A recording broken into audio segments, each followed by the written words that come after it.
Assalamualaikum warahmatullahi wabarakatuh.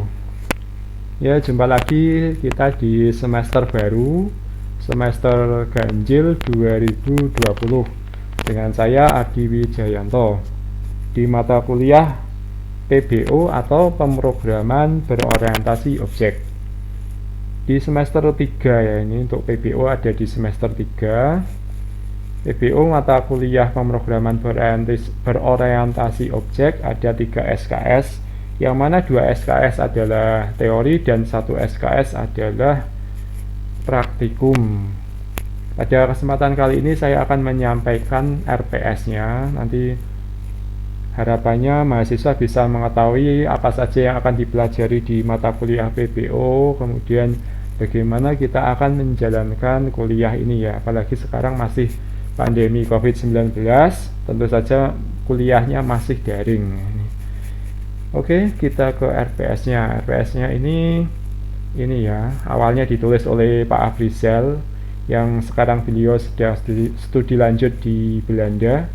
Kemudian saya melanjutkan dan menambahkan beberapa hal ya di sini. Untuk koordinator kelompok mata kuliah ini yang dulu ya, ini dulu ada software and architecture engineering grup B1 itu, sekarang namanya sudah ganti ini tapi belum saya update untuk nama di RPS-nya. Oke, lanjut. Nanti ada capaian pembelajaran lulusan bisa dibaca sendiri, saya skip saja.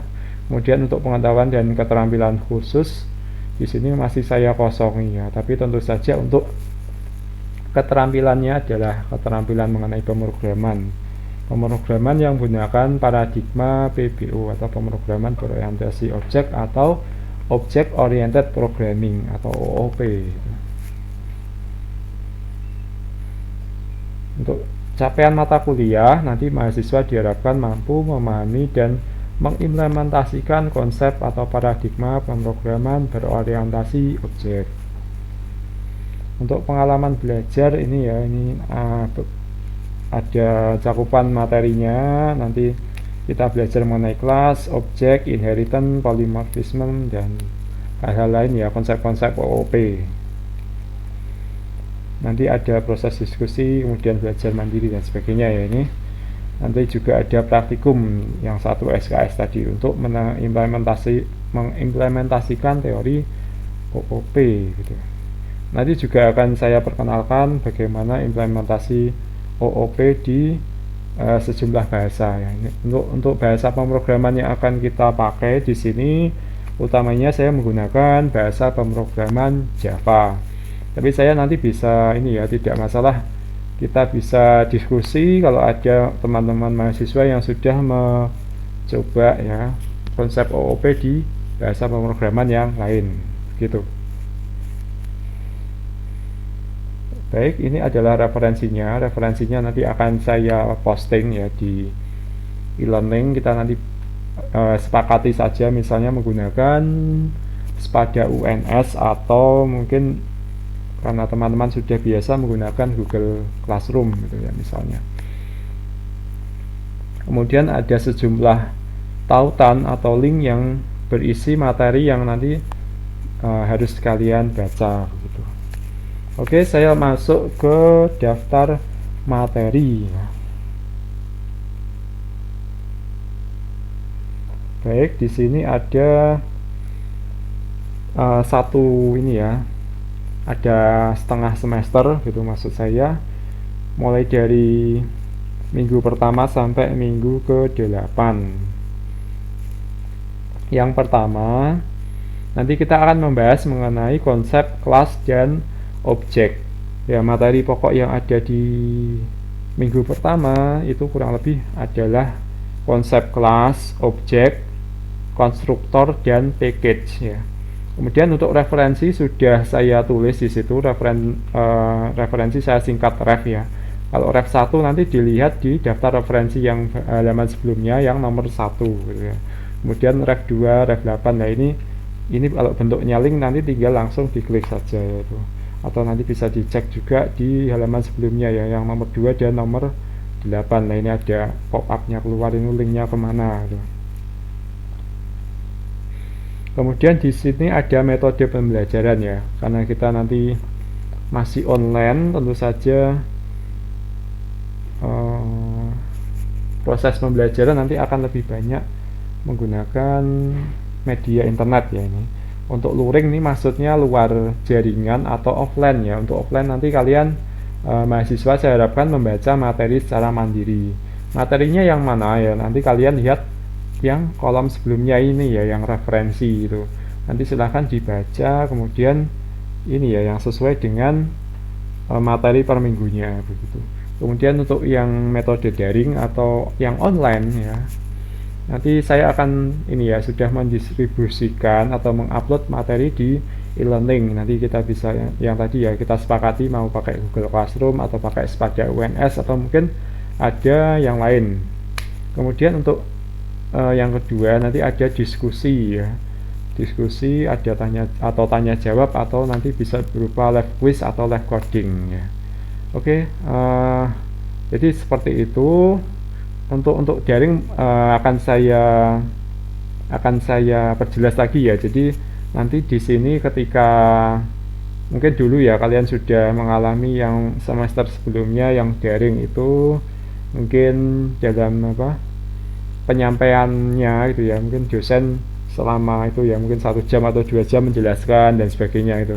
Nanti untuk kuliah saya ini akan saya kurangi yang live meeting ya, yang menggunakan Google Meet atau Zoom, kemudian dosen menjelaskan materi ya, itu nanti saya alihkan untuk membaca materi. Nanti mahasiswa melakukan atau membaca materi di luar jam ya, jadi nanti secara asinkronus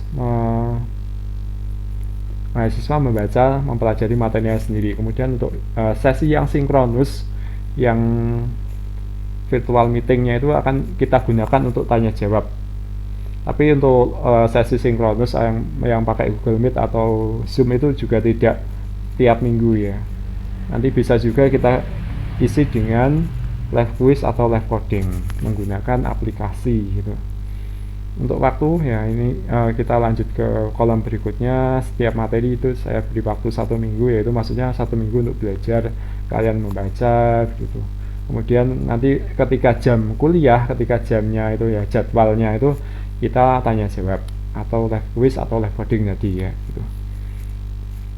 Kemudian indikator atau ini ya kodenya itu kode CPL nanti bisa kalian pelajari. Ini yang diharapkan bisa dikuasai oleh mahasiswa ya dalam setiap materinya, setiap materi per minggunya gitu. Oke, seperti itu. Kemudian kita lanjut ke minggu yang kedua. Minggu kedua kita akan membahas mengenai data types atau tipe data di pemrograman Java. Kemudian lebih detailnya materinya ada variabel lokal, instance, dan static variable. Kemudian juga yang kedua data tipe yang primitif dan reference type ya, itu. Referensinya sudah ada, silahkan dipelajari nanti ya. Kemudian minggu yang ketiga kita akan membahas mengenai konsep inheritance atau pewarisan gitu. Kemudian minggu yang selanjutnya, minggu keempat, menjelaskan konsep mengenai encapsulation. Minggu kelima, konsep abstrak class dan interface. Minggu keenam, konsep polymorphisme ya. Kemudian minggu ketujuh kita akan mempelajari bagaimana program yang ada graphical user interface atau GUI ya, di Java. Nanti akan saya kenalkan dengan komponen Java Swing dan Java FX. Kemudian yang ke-8 nanti ada UTS ya, ini harus ada UTS. Kemudian kita ini ya, demikian tadi untuk setengah semester yang pertama. Kemudian kita cek untuk selanjutnya ya, ini setengah semester yang kedua ya, mulai pertemuan ke-9. Ke-9 nanti kita akan membahas mengenai konsep generics dan collection. Nanti ada materi mengenai array list, set, kemudian map ya. Kemudian minggu ke-10 masih lanjutannya konsep generic dan collection, ada enum, stack, dan queue ya. Kemudian 11 nanti kita belajar mengenai operasi pada string. Minggu ke-12 konsep regex ya, atau regular expression. Kemudian minggu selanjutnya, minggu ke-13 konsep exception dan assertion ya di Java. Minggu ke-14 nanti kita akan belajar mengenai input output operation.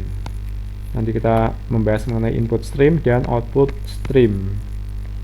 Selanjutnya di minggu ke-15 ada kita akan diskusi membahas mengenai konsep multi-threading ya.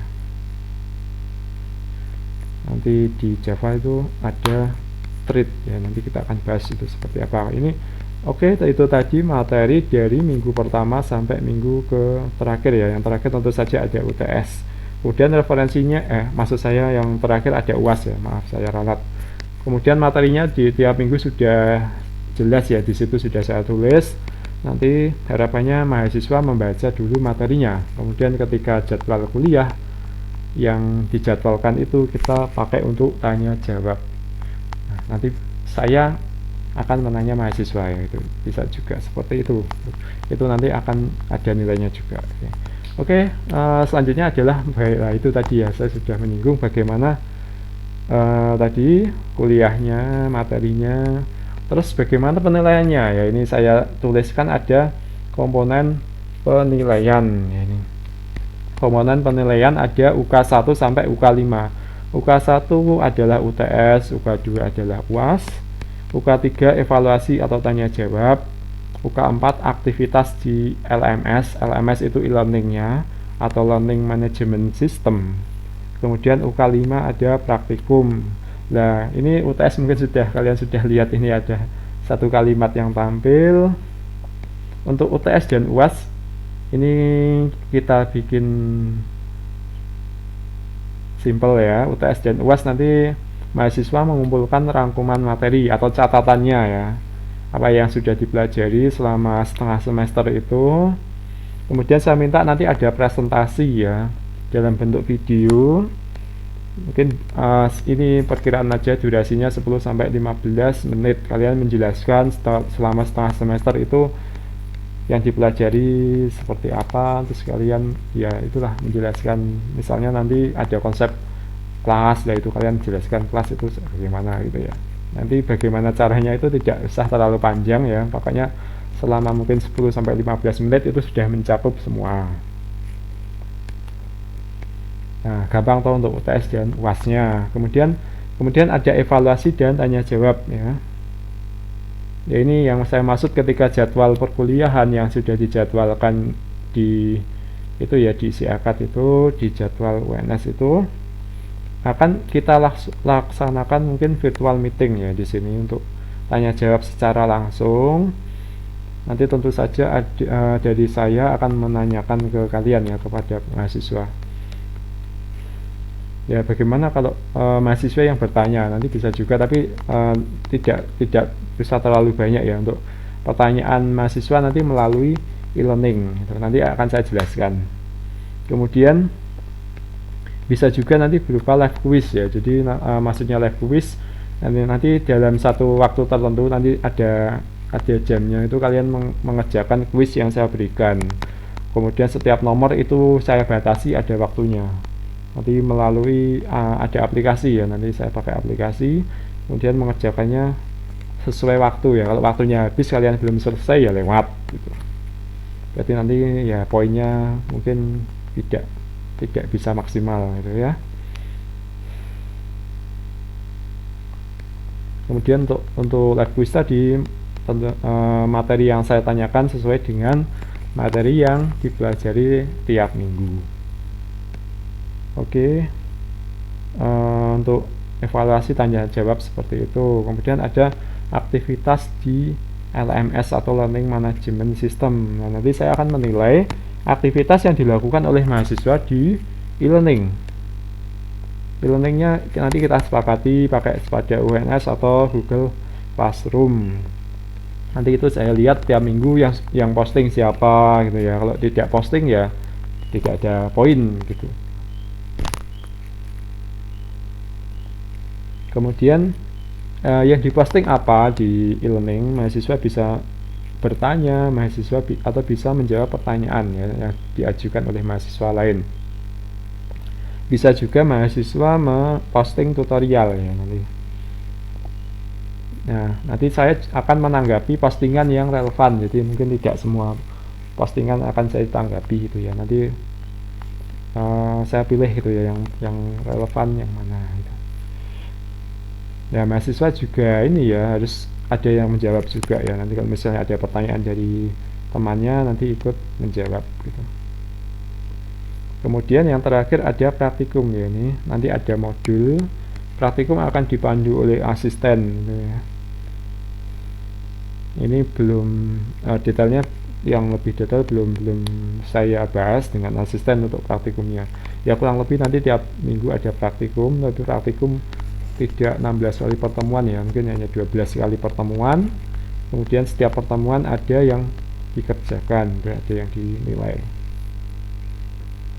Oke, itu tadi mulai dari UTS, UAS sampai ke praktikum ya. Ada 5 komponen. Setiap komponen bobotnya 20%. Ini saya bagi rata ya supaya mahasiswa serius di semua UK ya, di sini di semua komponen itu nanti, jadi tidak ada yang lebih penting ya, semuanya sama pentingnya. Oke, seperti itu. Nanti untuk ini yang poin kedua, kriteria penilaian ini adalah konversi ya dari nilai angka ke nilai huruf. Ya, saya kira teman-teman mahasiswa sudah hafal dari misalnya A nanti batasnya berapa, B berapa itu ya. Oke, tadi yang lain-lain ya ini, jadi untuk kuliah selama pandemi dilakukan secara ini ya, ada kombinasi asinkronus dan sinkronus. Nanti untuk belajar materinya mahasiswa itu dilakukan secara asinkronus di luar jam, di luar jadwal itu ya. Nanti pokoknya ada waktu kalian baca ya, yang dipelajari untuk referensi tadi yang sudah saya posting gitu. Mungkin kalau nanti saya ada waktu, mungkin saya juga membuat video YouTube lagi gitu ya untuk yang membahas materinya itu. Tapi kalau tidak ya pokoknya tadi ya referensinya sudah ada, silahkan dibaca. Kalau kurang jelas nanti silahkan bertanya melalui e-learning, bisa Google Classroom atau pada yang kita sepakati nanti yang mana. Pertanyaan mengenai materi lewat grup WhatsApp mungkin tidak ini ya, tidak kita tanggapi ya, karena yang dilihat hanya yang di e-learning tadi yang ada poinnya itu.